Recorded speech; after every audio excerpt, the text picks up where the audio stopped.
All right, let's go ahead and get started. So welcome to today's webinar. This is part of our new series, Your Voice in Research. And today we'll be focusing on participating in data registries. My name is Hamera Osman. I'm the VP of Research and Public Policy at Muscular Dystrophy Canada. I'm really pleased to introduce this new series. Often a question that we get through the Muscular Dystrophy Canada Research Hotline is how can I participate in research? How can I use my lived experience with a neuromuscular disorder and better science and contribute in that way? So we're grateful that we have two speakers today that can speak about opportunities for contributing to data registries, particularly in terms of the Cndr. This webinar, while I'm here on behalf of MDC, is done in partnership and with the great working relationship with Jesse's Journey and the Neuromuscular Disease Network for Canada, and of course, Cndr, the Canadian Neuromuscular Disease Registry. Today, there will be 4 parts to this webinar. We're hoping by the end of the webinar, you are able to appreciate and understand what are patient registries, how do they work to help move research forward, what particularly is Cndr? You might have heard that when you met with your clinician or as part of a clinic visit. We'd love to give you a little bit more information on the Cndr, and if you haven't heard about it, ways to engage with the Cndr. Cndr will be launching and actually has launched a patient engagement survey. So an opportunity for you to connect in that way and other ways in terms of the next steps of how you can become involved. This webinar today will be delivered by Dr. Craig Campbell. Dr. Campbell is a longtime supporter of MDC, is an investigator at the Neuromuscular Disease Network, head of the Division of Pediatric Neurology and acting chair of the Department of Pediatrics, professor of pediatrics, epidemiology, and clinical neurological sciences at Western University, neuromuscular specialist, researcher, and pediatric lead of the Cndr. We also have Dr. Victoria Hodgkinson, scientific director of the Cndr as well. So with that said, we're really grateful to have you both here today. I'll pass it over to you, Dr. Campbell. Yeah, thank you so much, Hamera, and so glad to be here alongside Victoria. Hopefully just sound check is okay. You can hear everything okay? All good. Great. So yes, I'm here to open up the first part of this session, just talking a little bit about what is a registry, and then I'll hand over to Victoria for, who's really going to unpack more about the Cndr, how it works, what are some of the accomplishments and milestones that happen in the Cndr. And I, just want to pause here and acknowledge Victoria's, leadership and effort in creating the Cndr. So that's going to be the focus. But I wanted to ground us first in in thinking about what is a registry. We hear about this terminology, and so if we just go to the next slide. So a very straightforward definition of a registry is a collection of standardized information about a group of individuals.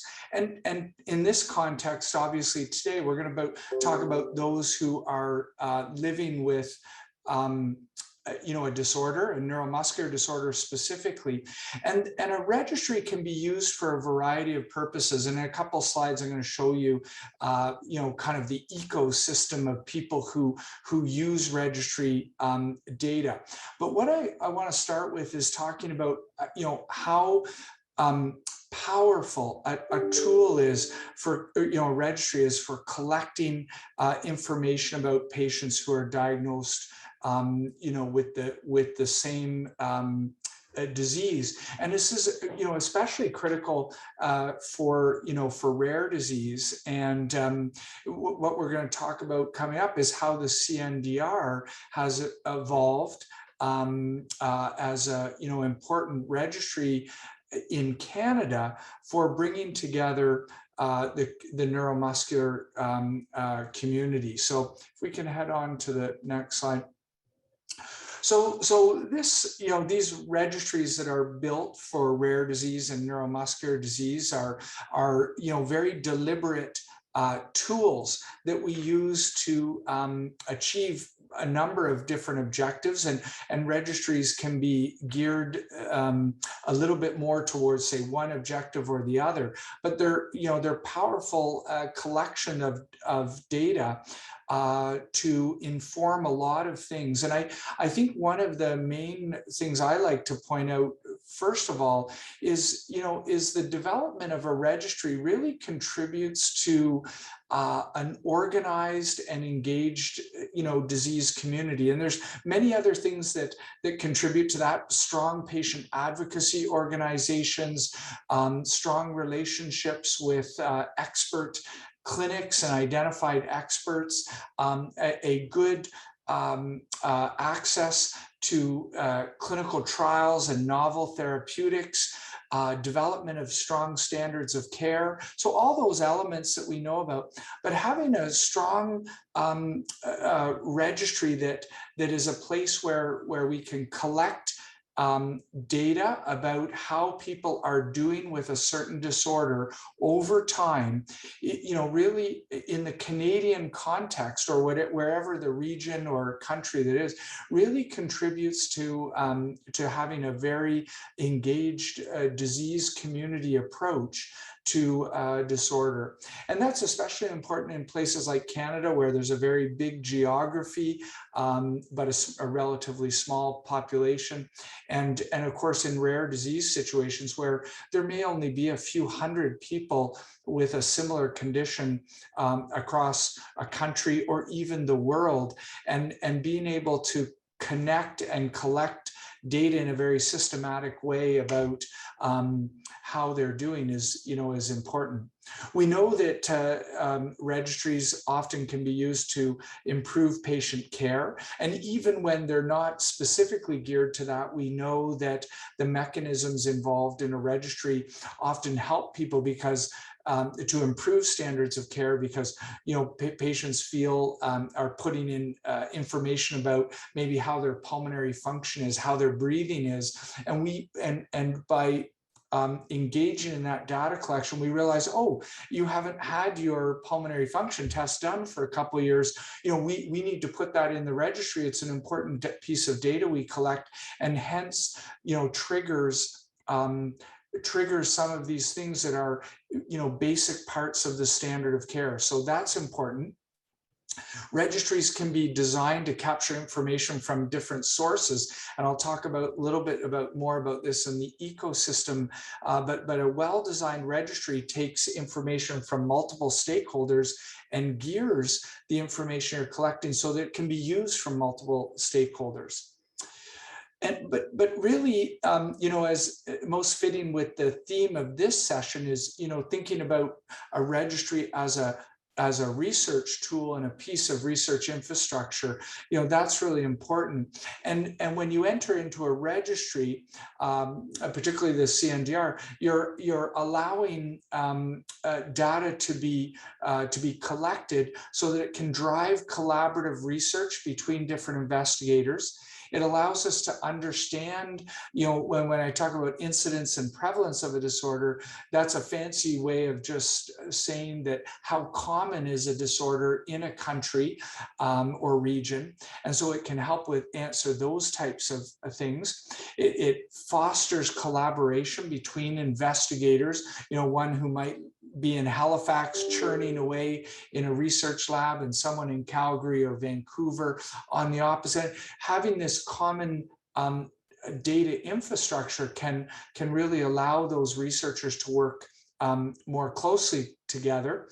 It allows us to understand how diseases change over time for individuals, but also for the whole population. So we can look at things like, how did we used to measure your heart function, and now what are people using to measure heart function? Because we can see some of those trends regionally and over time in a registry, and we can do this all in the context of the Canadian context and what's actually happening in the clinic. So this is different. You'll hear this terminology, real world evidence, attached to a registry, and that's because by and large most registries are collecting data from what's happening with patients in their actual day-to-day journey with a disorder, as opposed to, say, a clinical trial where everything's very well scripted, very well controlled. There's a protocol, and so there's a difference often in how the registry is reflecting what's happening in the real world, and that's what makes it really such a powerful tool for everyone. So if you can go to the next, I've just sort of put here what we call the core ecosystem, or maybe in a simpler way to say, how do registries bring together the whole rare disease community? And you'll see on the right hand side, all the stakeholders who often have a hand in in understanding what data should be collected in a registry, and then people who use that data. And so you see, of course, very important patient organizations, and Muscular Dystrophy Canada has been a big supporter of the registry infrastructure we have, but also these are of interest to basic scientists, to clinical researchers, as I've pointed out, to industry who are trying to design novel treatments and therapies. This is used quite a bit, and Victoria's going to show you more about that. So all these stakeholders can contribute, and as long as the registry is governed by a set of, or guided by a specific set of objectives that you stay true to, overseen by a good governance process, and we definitely have developed that in the Cndr.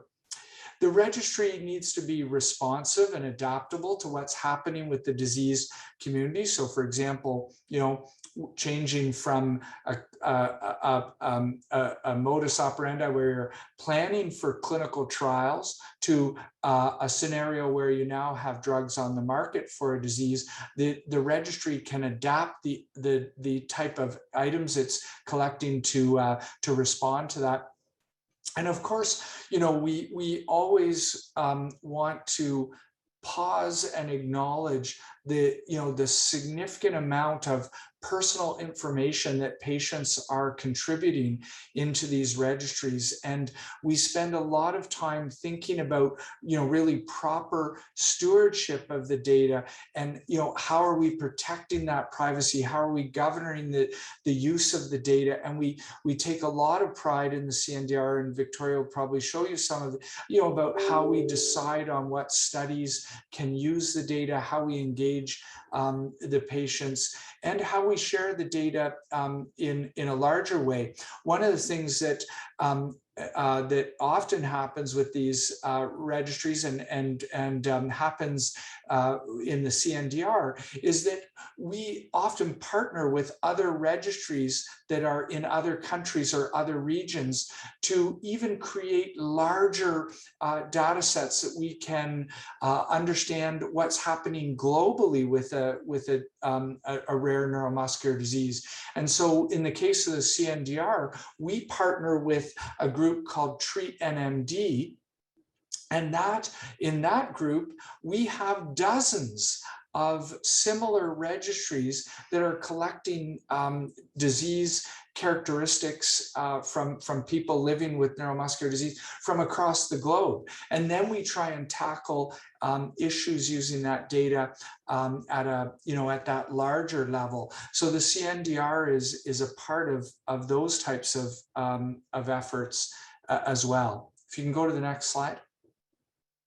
So just to start to dive into the Cndr, what do we do? I've talked about what a registry is, and so now focusing a little bit on the Cndr, we're focused obviously on rare disease, but specifically rare neuromuscular disease. And our hope is that by collecting this data, we will facilitate research that benefits families and patients and caregivers and really accelerate the development of effective therapies for neuromuscular disease. You can see on the right-hand panel the scope of the CNDR.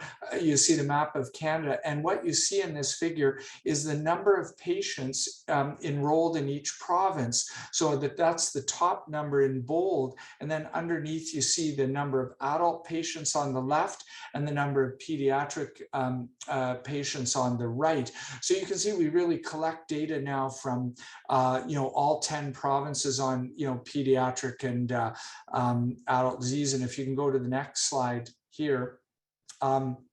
Again, another little bit of a breakdown of the scope in terms of the location of clinics. So we now have 36 neuromuscular clinics across Canada collecting data, including 14 on ALS, or Lou Gehrig's disease is the other name you may hear.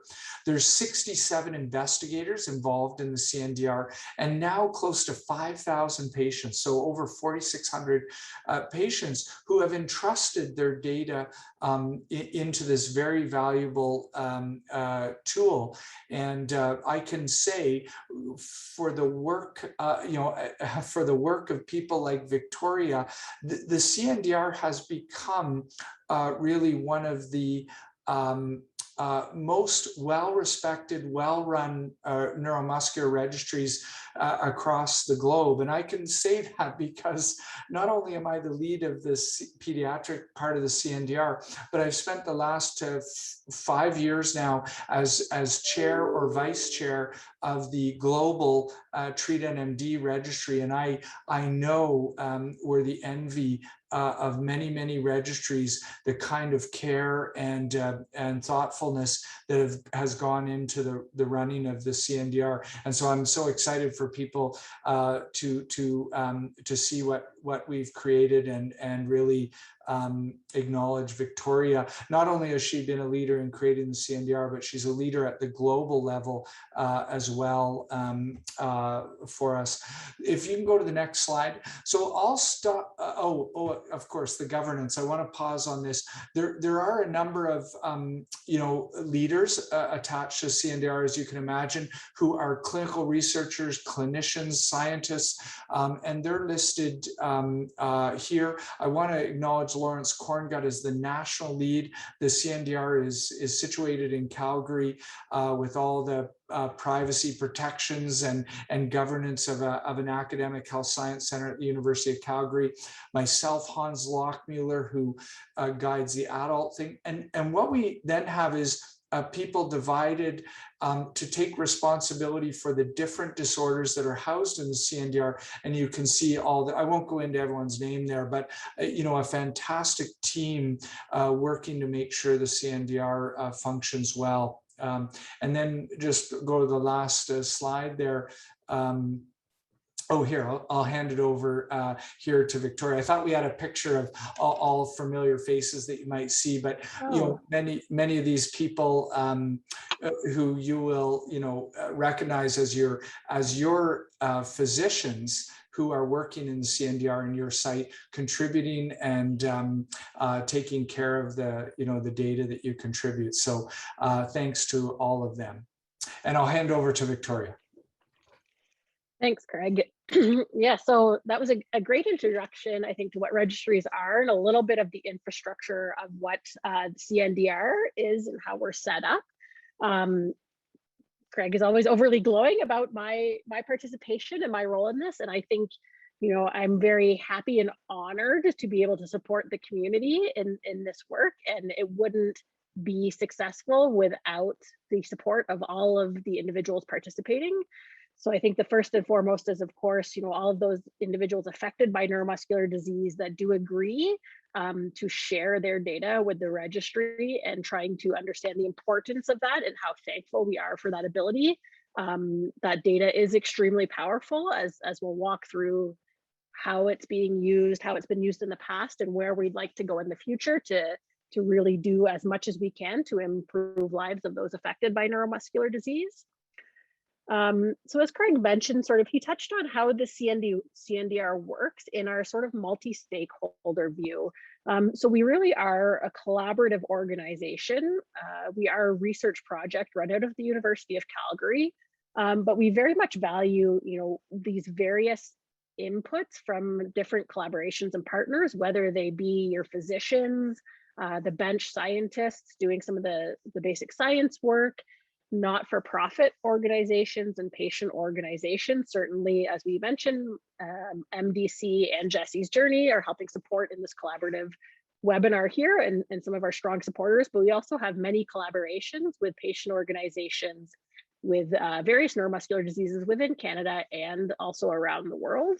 It's very important to build those bridges and make sure that the data we're collecting is as useful as it can be for a variety of different purposes. We'll get into a few of different types of data usages we've been working on. And lastly, as well, we do partner with industry quite closely, again, with the goals of helping to improve access to therapies for patients when it is appropriate for a patient to access therapy. Trying to understand when new therapies are approved, how effective they are in what we call the real world, so outside of the clinical trial bubble, if you will.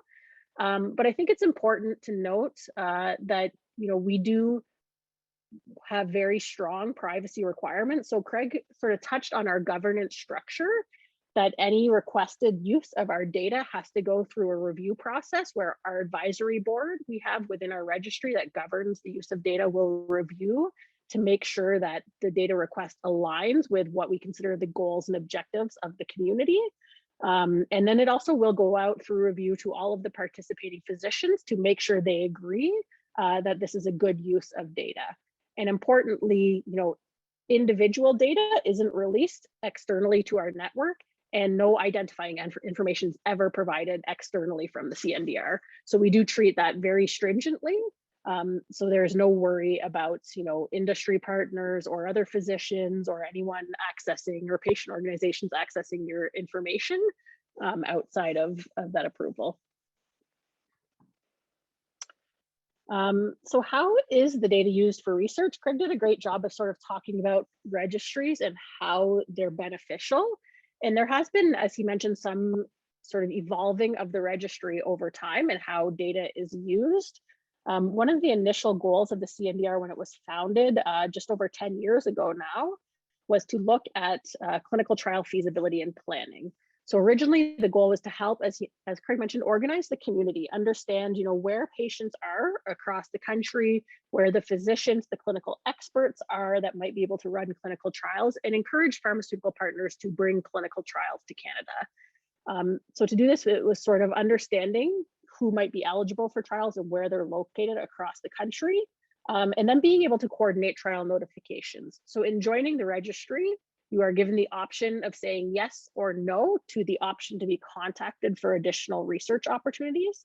So you can join and provide your data to the registry, or you can provide your data to the registry and agree to be contacted for opportunities. So these can include clinical trial notifications.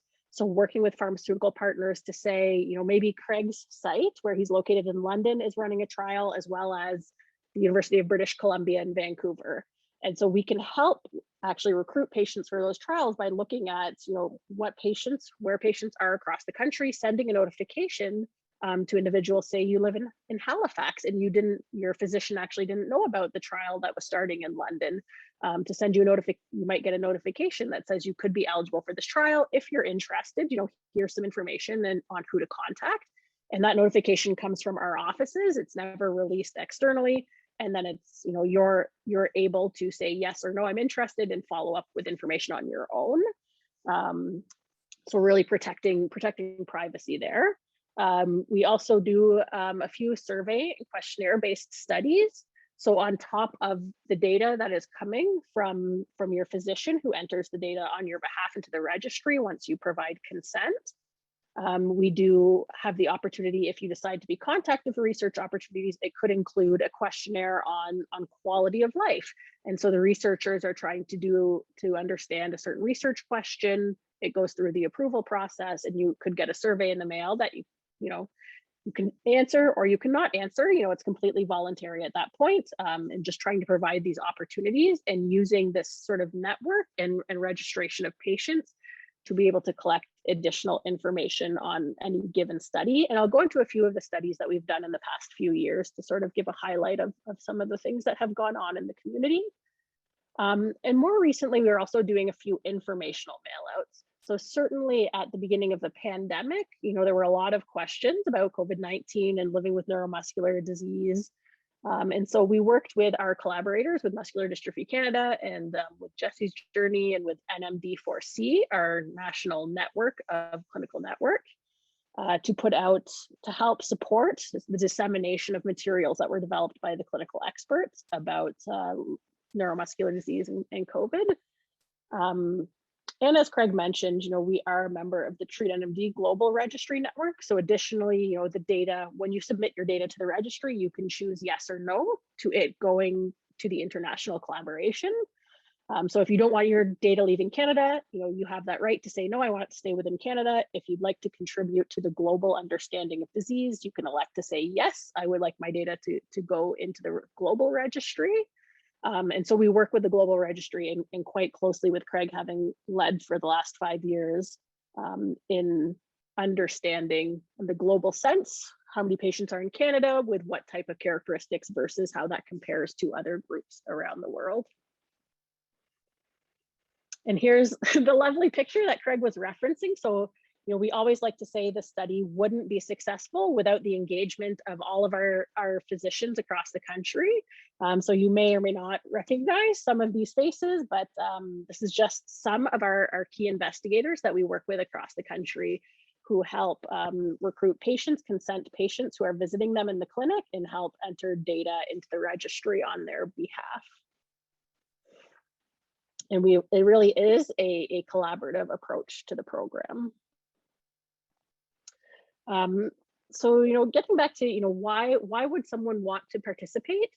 Well, as Craig mentioned, you know, the key goal is really, you know, we are really aiming to use data to inform research and guiding towards improving patients' lives.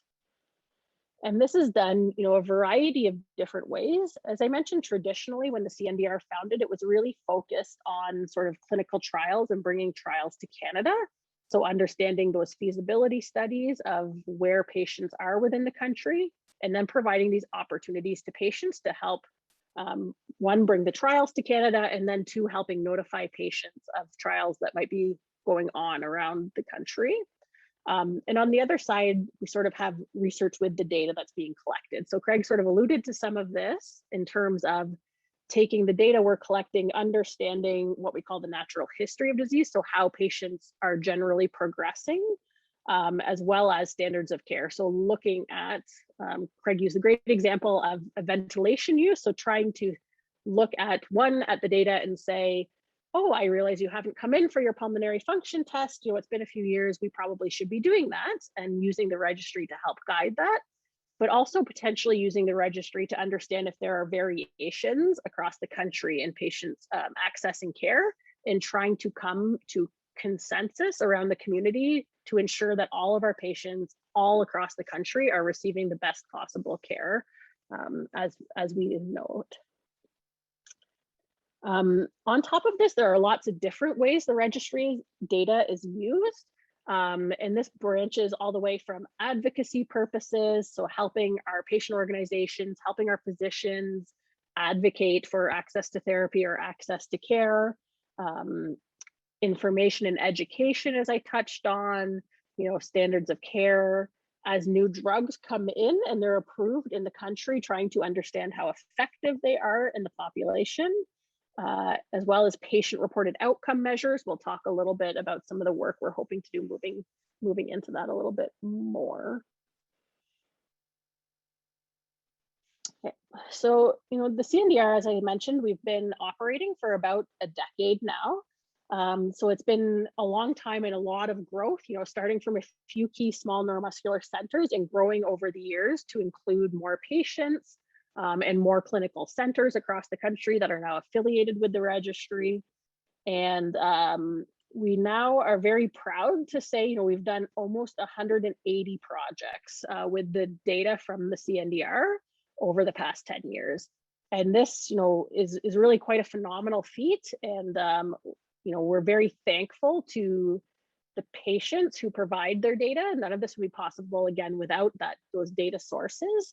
And also our network of investigators, both here locally within Canada, as well as globally, who come to use the data to help understand a bunch of different research questions. I'll go into a few key examples. And these data uses also include data uses from our patient organization partners, data uses from our industry partners, as well as data uses potentially from our government partners as well. So some examples, again, you know, we historically probably have not done a great job communicating back to patients who are already participating in the registry all the great work that has come from their participation. And that's something we're trying to work towards improving. And you'll see some of that as we come forward and where the registry is heading next.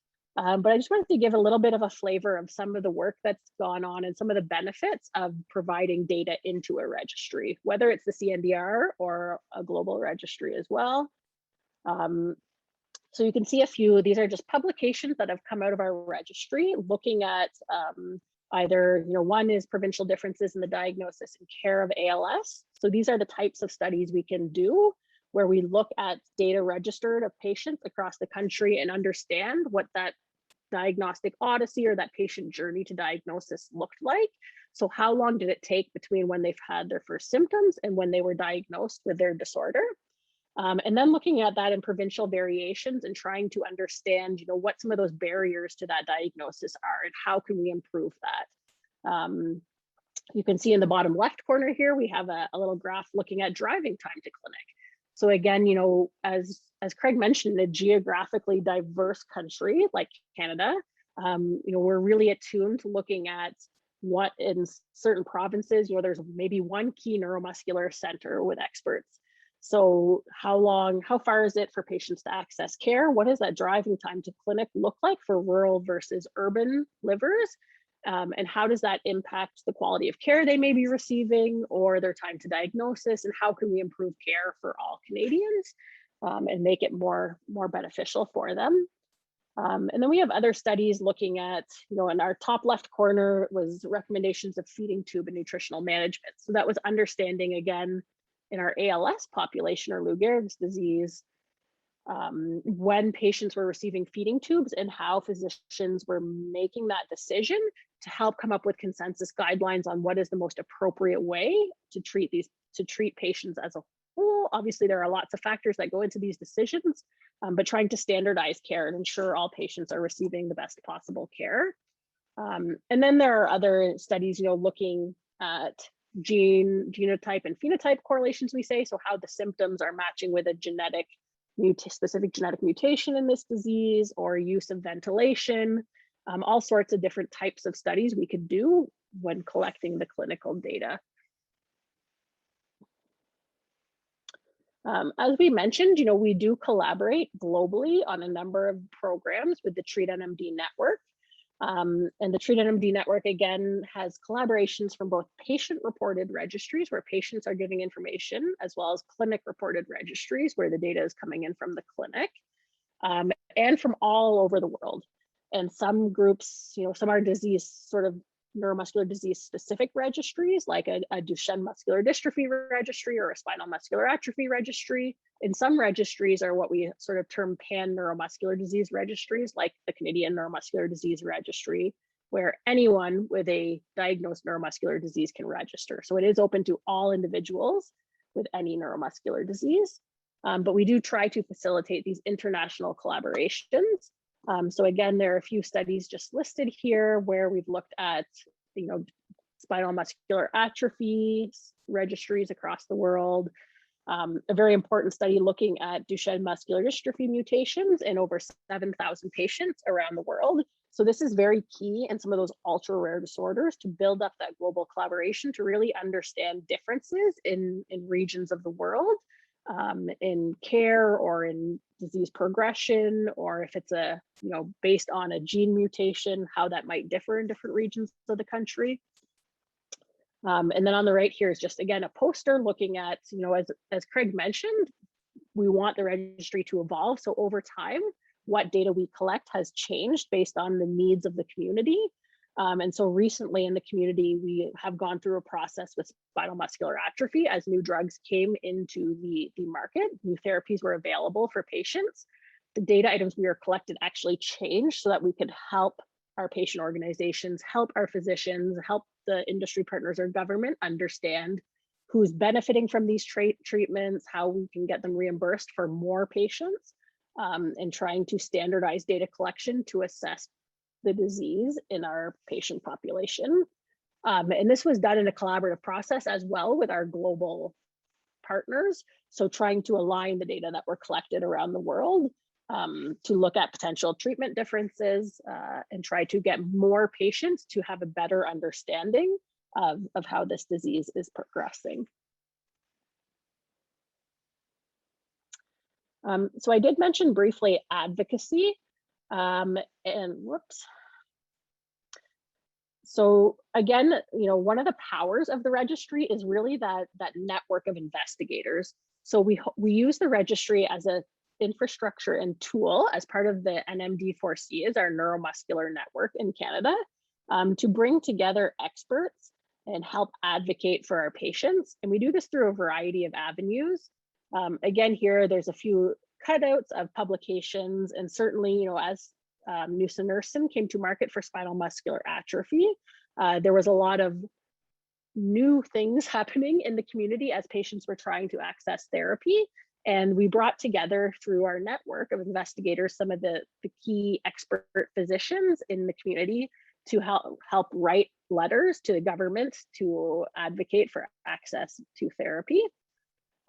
We've also done work bringing the community together in what we call a Delphi method consensus. And that's basically meaning bringing the community together, all the experts, to talk together to evaluate how patients are being seen. So when you come into a clinic, you have your breathing tests, you have your muscle strength tests, your motor tests, if whether you're able to walk or what your strength looks like, and trying to come to a consensus around the community about what is important to the patients to be able to collect and show how the disease is progressing, to be able to look at if the therapies are working or not.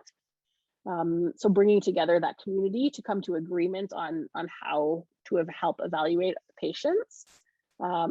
There's also been work going on a variety of surveys. So we use the registry network to survey the physicians around the country or allied healthcare providers on, how are they managing something that is not clearly necessarily defined in a standard of care guideline, or how, for example, monitoring the cough effectiveness. So how often is that recommended, and why is it not recommended, and how can we improve that for our community? And we have another study about to launch looking at chronic corticosteroids and inflammatory neuromuscular diseases to understand, again, what are prescription practices around the country, and how can we take data to inform what is most important and improve care for our patients. We don't have on here as well, but I would say, we have provided data as well to our patient organization partners for some of their conversations with advocacy with their government partners. So providing data to Jesse's journey and providing data to Muscular Dystrophy Canada to help them advocate with the government to understand number of patients accessing certain therapies, and these types of questions.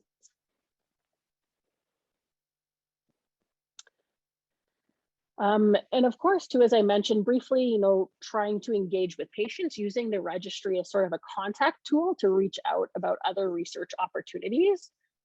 So again, when physicians or investigators contact the registry and say, I'd like to run this questionnaire study, can you reach out to this population? We do go through a vetting procedure to make sure we believe the study is well designed and in the best interest of our patient population. And then can coordinate through our office, sending out that survey and receiving it back, making sure it's all de-identified, there's no personal information, and then providing data back to the investigator running the study. We have done a number of studies over the past few years, largely, a lot looking at quality of life in some of our patient disorders. We've had studies looking at sexuality in certain youth populations and how that's discussed with patients sort of in their teen years, as well as recruitment for other studies and focus groups. Okay, so that's sort of a brief discussion on how Cndr data has been used over the years for those who have contributed data to the registry. For those who are interested in participating to understand the types of data uses that are happening within the registry. And then I think, the next question is, where do we go next? So over the past decade, we've had great success in building this clinical network infrastructure, collecting data across the country and using that data to hopefully improve patient care. And where do we want to go now? Well, we're really actually looking to launch what we're calling a direct-to-patient platform. So trying to actually engage a little bit more closely with the patients directly themselves to potentially collect additional data from you directly if you're interested in providing that data. So our strategy of where we are is really right now where we are is working with the community to start organizing. So we've developed a patient engagement survey. You heard Hamira at the very beginning reference that we've just launched this patient engagement survey. So this survey, we are hoping to launch to people who are already registered with the Cndr, but to the broader patient population across Canada, or to those affected by neuromuscular disease, to understand from each of you if you would be interested in participating in a platform where you would log in and provide data on yourself directly. So currently we're collecting some of the clinical data directly from your clinic if you consent through your physician. But the next step is, can we collect some information directly from you and help understand more about your life living with neuromuscular disease? So this step is building this patient engagement to really understand from all of you what this would look like. Would it be beneficial? How much time would you be willing to spend? I'll go into a little bit of more detail, I think, shortly. And then the third step would be, collecting that information about how this would be used by our population, and then building a data collection platform to collect that data. And then, lastly, of course, the goal of collecting this data is to build research and knowledge translation that matters most to the individuals affected by neuromuscular disease and to this community, and how we can improve it. Okay, so as I mentioned, we're looking to launch this patient engagement survey, or we have just launched it. We call it sort of a patient preferences survey, because the goal for us right now is really to sort of fill in some of the gaps where we have to build in your voice, the patient voice, into registry research. So our survey launched is looking at, what would be motivators or barriers for you as affected patients to participate in this type of data collection platform. How much time would you be willing to commit, or how often would you be willing to fill out information? And what is the best way to collect this information? Do you like to have the opportunity to do it at home while you're just, whenever you have sort of spare time, or you feel you have enough energy to complete to it? Would you prefer to do it, as you're waiting in a clinic waiting room? Or what is the best way to do this? And then importantly for us, we really want to hear the voice directly from the patients about what is important to you. So what should those topics be that we would ask about? And this is really key. We have had patient organizations. We tried to bring in their voice as we participate in deciding what data items were collected from the clinic. So we do bring in, the physician experts. We bring in the industry partners, occasionally a little bit of government partners and patient organization partners, to try to decide what data items we should collect from the clinic. But we really want to hear from you what is important to you in living with your disease that you think is important to impart the knowledge to us in the research network, to help understand more about how we can improve your care and your daily life. And then lastly, also focusing a little bit on technology preferences. So trying to understand, does it need to be on a app on a phone? Is that how you would like to do it? Would you use a computer? Is that a barrier? Would you prefer to call in and answer questions on the phone? You know, trying to understand a little bit about your technology uses to make sure we could design a platform that is most useful to the most number of people possible. So that sort of brings us to the slide of where we're going. You know, again, the goal is building out this patient portal, and really, you know, our focus is helping incorporate your voice. We want your voice to be heard. We want patients to be able to bring forward, you know, your perspectives, your lived experiences is so important to inform and help guide what we are doing in the research community. So we really value that opinion and want to incorporate more of it into what we're doing going forward. And the first step in that, of course, is the patient engagement survey to help build a portal that will be of utility to our patients. We help, and then the use of that portal going forward. So the next steps, you know, we have our website here, cndr.org. The patient engagement survey can be found on that website. Again, you do not need to register with the Cndr to answer the survey. You're welcome to answer the survey if you want. And of course, you know, we would love everyone to join the Cndr who is interested in participating. If you have questions, you know, you can always reach out to us on the Cndr website. There's a contact us form. So yeah, so as we said, you know, your voice matters. We really value this, and we think it's a gap in how we've been doing some of our historical work, and would like to include more of the patient voice and patient perspective moving forward. So we want you to help inform all of us in the research community of what is important to you. And then again, you know, joining the Cndr. So some of you may already be part of the Cndr, having registered in your clinic with your physician. You can always speak to your physician if you're interested in participating. You can also reach out to us directly. So if your physician is not in what we call sort of an affiliated center, where we have a data sharing agreement with the hospital to share the data into the registry, you can also register directly through our office and sign a release of medical information, where we can then reach out to your physician to request access to your medical records.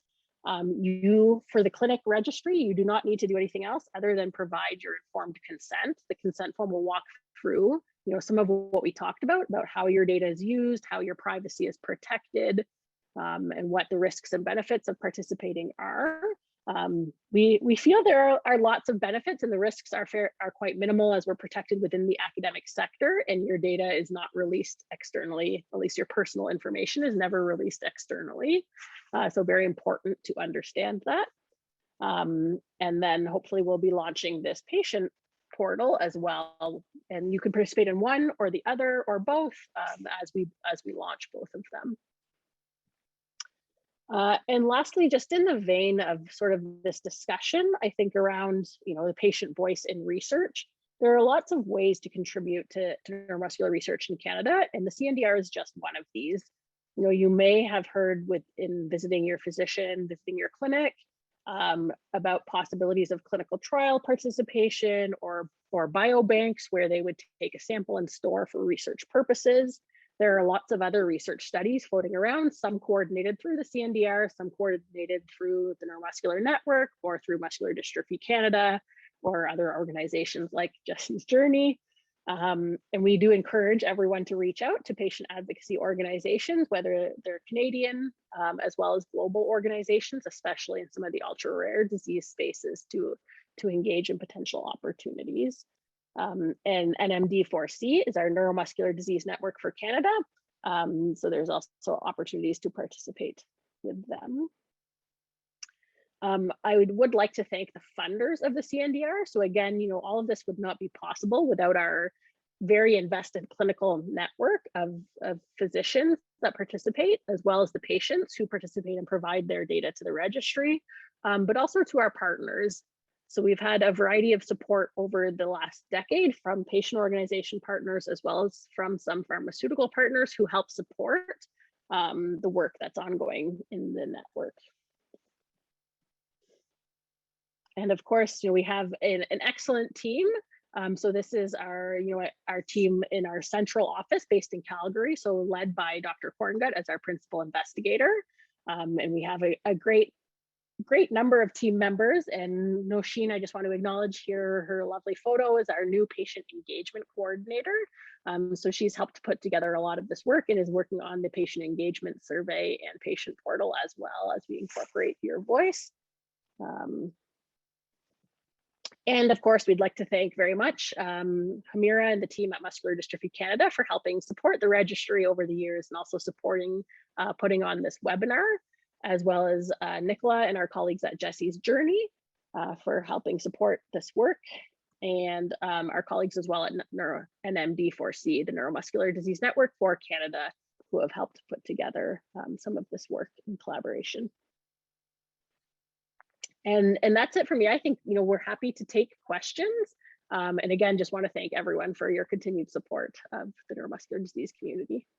Thanks so much, Victoria. Thanks so much, Dr. Campbell, for taking the time. I also see Dr. Campbell is answering some questions in the Q&A. There's also some questions that have come in directly, so I wanted to read those out loud.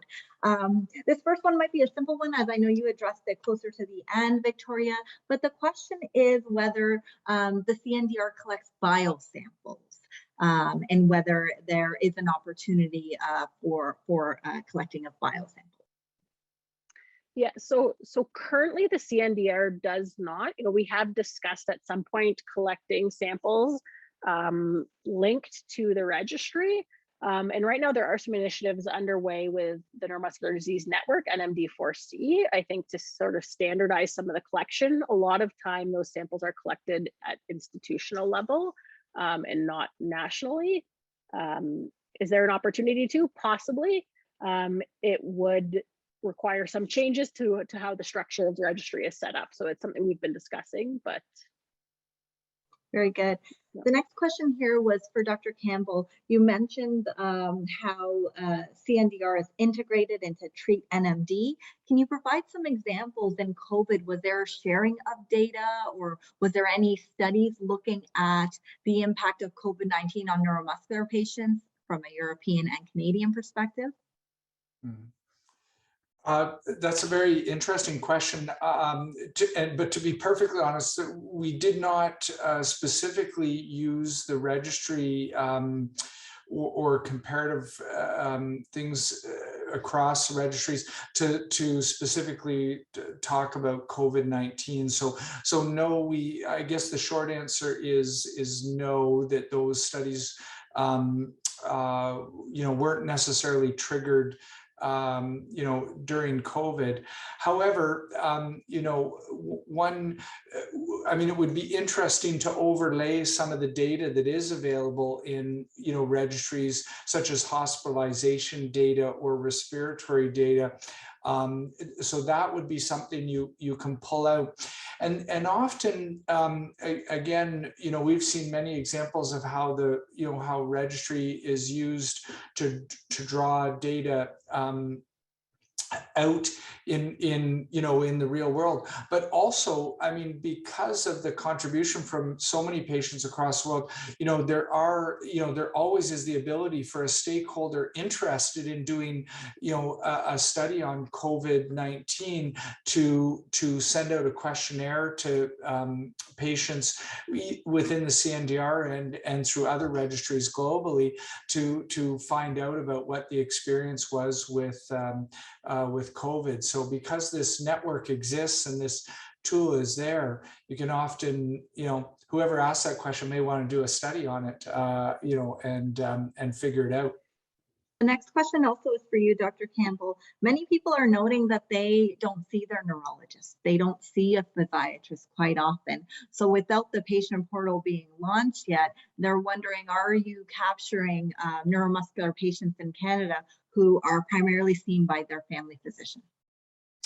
Right. So that we are not. Most of the how we've operationalized the Cndr at this point is that data is coming in through neuromuscular clinics. Now, there is an ability for patients to register directly with the CNDR office now. So even though we don't have a fully functional patient portal for direct patient entry, if someone is interested in being in the CNDR, they can contact Victoria, even if they're not able to go to a CNDR site, and they can register, and they can, working with the CNDR, can get that data that is necessary for the, sort of what we call our core data elements. They can work with them to get that into the registry. So we are happy to work with people, even if they have barriers to getting to a registered CNDR site. Would that be fair to say, Victoria? Yes, absolutely. So Yeah. I think this has been growing. As Craig mentioned, it's sort of been this evolving process of starting with a few key centers, growing the clinical centers, but also growing our footprint into, especially we see this a bit more probably on the adult side of those affected, that they're not routinely followed in academic centers with their neuromuscular specialist or neurologist or physiatrist. And so we do have patients who do self-register. And as I said, there's sort of a release of medical information where they'd fill out their physician's name and say, I would agree to them being contacted and releasing my medical information. So we can work through that process. Absolutely. And we do with some of our patients. Next question is whether CNDR would be the mechanism for learning about clinical trials. When a new clinical trial for a neuromuscular disorder comes into Canada, is CNDR sending out an alert to all those registered? So I don't know, Craig, if you want to take this. I think it is evolving, I would say. So we have done some clinical trial notifications to our patients where we look at those registered who say, yes, I'd like to be contacted.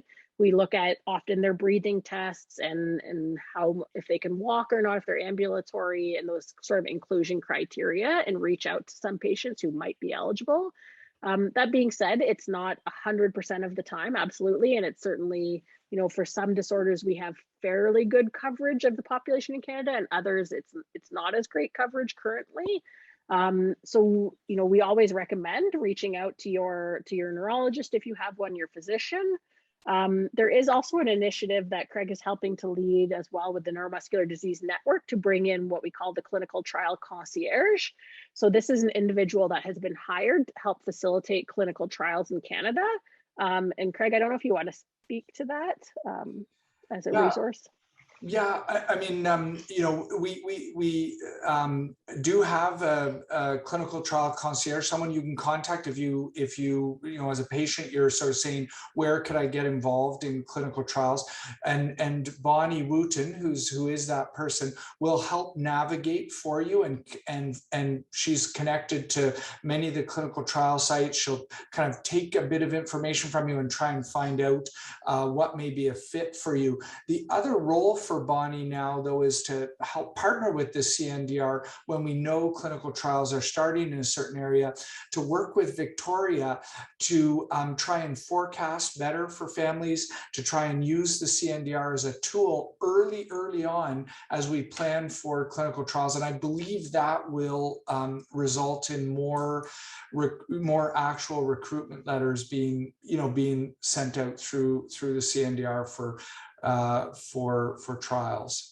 Yeah, and just to add to that too, for the individual that sent in that question, if you wanted to learn more about clinical trials or to learn about whether clinical trials are coming up or exist, you can contact your service specialist at Muscular Dystrophy Canada or the research hotline at researchandmuscle.ca. We'll work together with Bonnie when appropriate around the clinical trials that she's also helping to support and oversee.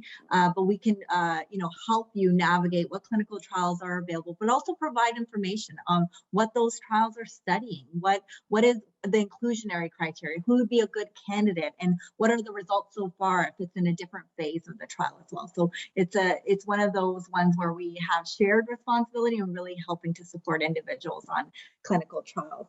Perhaps we can go to the last question, and that question is, we noticed that industry was funders of the Cndr. Do you share information from the Cndr directly back to industry partners? Yeah, that's a great question. So the short answer is largely no, but there is some information we share. So we do consider industry very close collaborators. For those who fund the registry, we have our academic integrity, we say, and the patient privacy is of utmost importance. So that is number one always. So we don't directly release individual level data to industry partners ever. When industry funds us, they're funding the work going on in the community. Typically, they are aligned with us in trying to improve care for patients.